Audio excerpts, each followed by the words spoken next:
Am I coming on camera to talk about this TV show that might end up being a 6 out of 10? You bet your fur. Hi, I'm Cody Briscoe, and if you're a longtime viewer of this channel, you'll know that if there's one thing I'm a big fan of, it's Stephen King's It.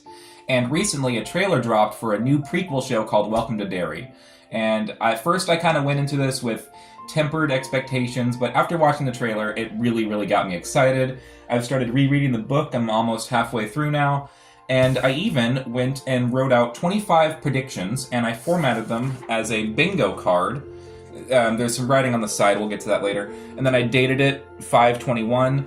So I'm just gonna, go through my predictions, and then at the end of the season, after the show airs, I'm gonna come back and we'll talk about it and compare my predictions and see how many I got right. So, without ado, let's begin.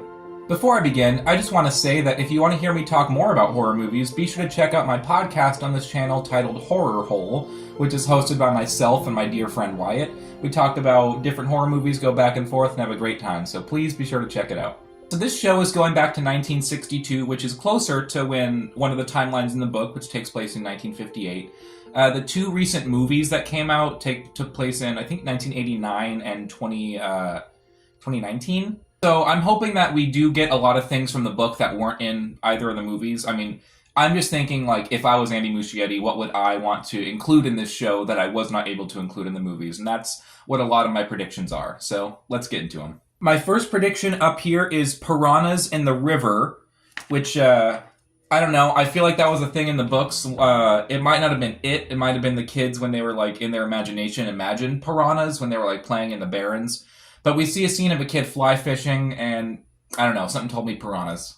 Next prediction right next to it is Nebolt Street. It's an iconic location in the town of Derry. There's so many important moments that happen in it. There's so many locations, like the train yards, the church school, of course, the house on Nebolt Street. We're definitely going to be going back there. I wouldn't be surprised if they've rebuilt that entire house. The next prediction right here is Creature from the Black Lagoon. That is a reference to, I think, Edward Corcoran's death in the chapter Another One of the Missing.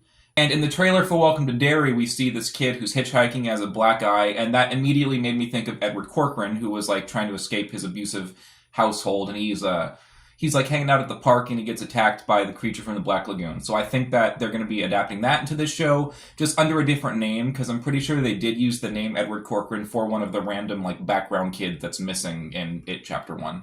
The next prediction says the kids wound it, but the cycle still ends in disaster. So its cycle always ends in some kind of big calamity, except for the ones that the Losers Club, beat the fuck out of it, so it's not able to happen. But every cycle was always marked by a big disaster. I don't think these kids are going to be too successful at stopping Pennywise because it would kind of undercut the Losers Club. So I think they're still going to wound it and make it prematurely go back into hibernation. But I don't see it being as successful as the Losers Club. I think probably the black spot burning is going to be the big disaster that this season focuses on. So it might, the kids might have their showdown. Pennywise is forced to escape. And then while it's like going down, this disaster happens or something. While we're on the topic of the kids, we see 8 different kids in this trailer. I think we're going to be focusing on another group of 7. They seem to be kind of like, some kids are a little bit older, some kids are way younger than the regular, like, Losers Club kids. So we don't get any names. None of the characters on IMDb have any names listed. I just have some kind of vague impressions I'm getting from them. So I have written, so there's a kid. He's the shorter blonde kid with curly hair. I wrote Braces kid because my first impression, I thought he has braces. He doesn't. I think he's going to be more of like the comedy character in the group. There's a brunette girl. She has her hair in a ponytail. I think she's probably going to be my favorite of the group. Just that character seems to be getting a lot of focus in the trailer. The actress seems to be doing a really good job. Her scream at the end was like a really good scream. So yeah, I'm excited for that character. Then there's also another boy. Looks like he's a little bit older. He's brunette. He's kind of taller. He doesn't have a single line in the trailer, so I have no idea, like, any kind of impression I can get for that character.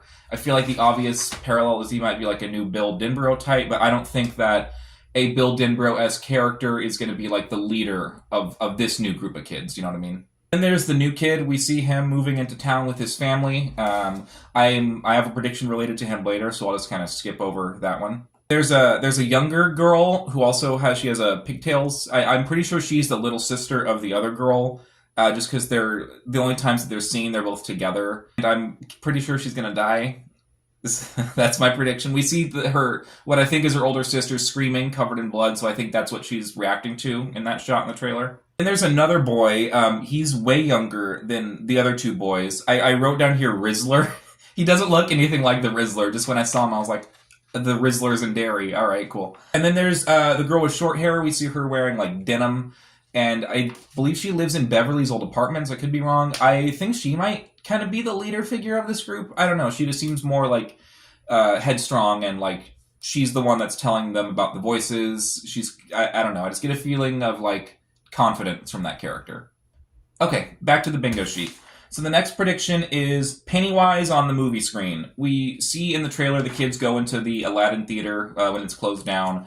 I could be partially taking this from Doctor Who because of the recent episode Lux with Mr. Ring-a-Ding, but I'm pretty sure we're going to get a scene where Pennywise, kind of like in It Chapter 1 where he's on the projector, but like Pennywise takes over a whole movie screen. I think that could be really cool. The next prediction is that one or more of the kids' parents is going to die, and I think that's pretty self-explanatory. I think some of these kids' parents are toast. I just hope it's not the new family that we see moving into town, because they seem like they're the central family that the story revolves around. JFK mention. This show takes place in 1962. Stephen King also has a book about the JFK assassination, and I'm pretty sure, at the very least, like maybe a news anchor in the background or something will talk about JFK, because this would have been like shortly before, like, I mean, I don't know, maybe a year before he was assassinated, I believe. But yeah, he was still like, in office and everything, so there's no reason why he wouldn't be mentioned. Next space is the turtle, which, again, self-explanatory if you read the book. If not, it's maybe a little confusing. So the turtle is a good counterpart to it. A similarly powered cosmic being, but just of benevolent energy than malevolent. Or did I get those flipped? So I know they wanted to include at least nods to the turtle in the two movies, but never like a direct portrayal of the character. I think we will get that in the show at some point, maybe in a later season. I hope in this season, because that's such a great chapter, and I really want to see the turtle in the Macroverse. I think they can do it. I think there's less risk with a TV show versus having it in a movie. So yeah, why not do it? The next prediction is that one of the dads works for the government or the military, and I'm pretty sure that's the kid we see moving into Derry in the beginning with his mom, because once they get to the new house, he kind of runs excitedly at his dad and hugs him, and it's like they move there for the husband's work, I think, and it seems like he hasn't seen his dad in a while. He's excited to see him, so I think the dad has some kind of government or military job, and that's why we see him talking with the guy across the dinner table. I think they're both co-workers. I don't think they're related, like some people have speculated. And yeah, so I think it's some kind of like government conspiracy angle that might be happening in Derry as well. Next prediction, I actually already said, Beverlys Apartment. We see the short-haired girl talking in front of a building that looks very much like Beverlys Apartment, except in the movies, the stairwell was kind of more exposed and small, like the kind of like fire escape thing that she climbs down when she's smoking the cigarette. And in this shot, it looks more like there's like structure around it. I don't know, it could be a different side of the building, or maybe the building could have just been renovated, in the 27 years between movies. My next prediction right here on the card says that some of the adults in this season will be kid characters in season 2. There's a moment where the curly-haired kid is talking to his parents at dinner, and he's like, "Have you heard of anything like that?" And the parents kind of like exchange glances. So I don't know. I feel like if they do a season that's 27 years before this, that would be 1935. The timeline would line up for some of these kids' parents to be kids in that season. Oh, sorry, dear. And I also do think that some of the losers' parents, maybe, not all of them, but maybe one or two will pop up in this season as kids. Not as part of the main group, but like, classmates or something like that. My next prediction, where is it? Right here, is that the Bowers family is going to have ties to a white supremacist group.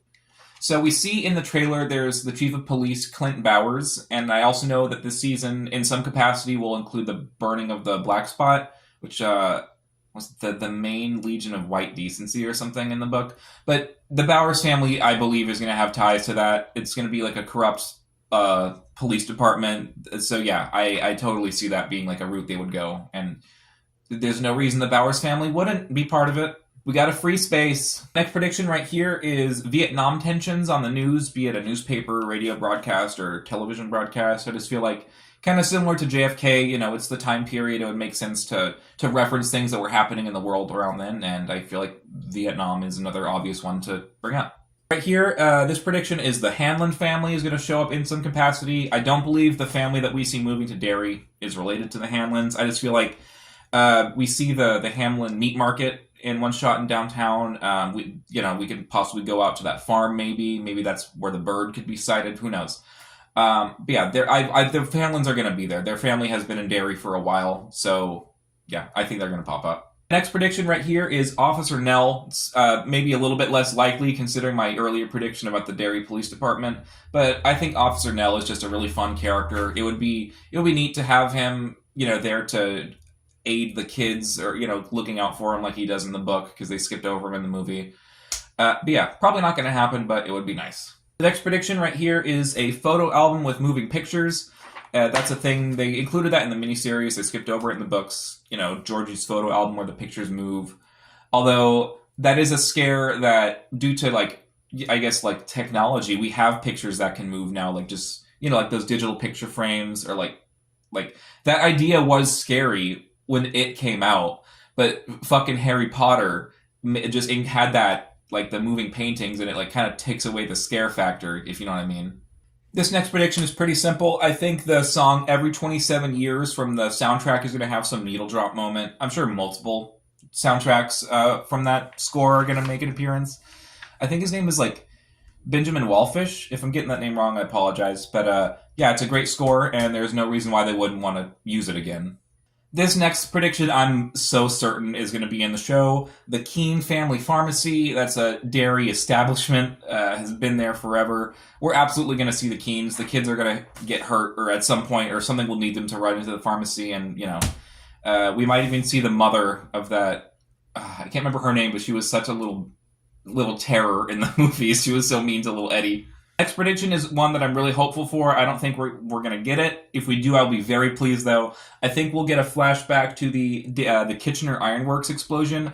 I think that's just such a horrific, upsetting scene, and I think it would make a really great opening, like a cold open for an episode or something as a flashback.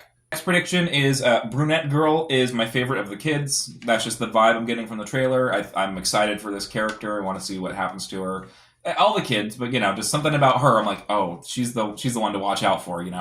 Next prediction: there are 7 main kids, but 2 of them die, leaving 5 kids alive at the end of the season. The same thing happens with the losers, but over 27 years.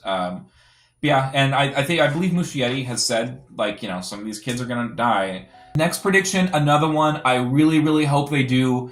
They might not do it, but I would love it if they did it. Is I want them to recycle Patrick Hockstetter's backstory and death and just give it to a new character. We see one shot of a character. I don't know what building they're in, but I'm pretty sure it's like a teenage girl or something. She has her hand on a window and she has a really sinister smile. She's like the smile demon, and we see the balloon floating up. Maybe that character, but just Patrick Hockstetter's backstory is just so dark and sickening, and I understand why they cut it for the movie. But I really think they should include it. At the very least, include his death, because that death is really upsetting. Not because you feel bad for Patrick, it's just a viscerally unpleasant way to die. And yeah, I don't know. That whole chapter, that Patrick Hockstetter chapter, is probably the scariest part of the book for me. But yeah, so I really hope that they try and use some of that in the show. Next prediction, a little obvious. I've already talked about it. The Black Spot Fire. That's totally going to be in the show. And then there's one more prediction left, and it's another little moment from the book that I wish that they get to use. It is the Derry standpipe with the Drowned Boys. That's another really scary scene with Stan, where he's climbing up the stairs, and the drowned corpses of children are coming down after him. Yeah, so that's another really scary visual that they didn't get to use in the movie. So again, try and use it in the show. And that wraps up my predictions. So yeah, I'm really excited for this show. I hope it turns out great. And once the season is over, I'll come back and make a recap video and, fill out spots on my bingo card. So yeah, those are my predictions for Welcome to Derry. I hope you enjoyed this video. Please be sure to like and subscribe, as well as check out my horror podcast, Horror Hole, hosted by myself and my good friend Wyatt. And other than that, hope you're having a good day, and peace out.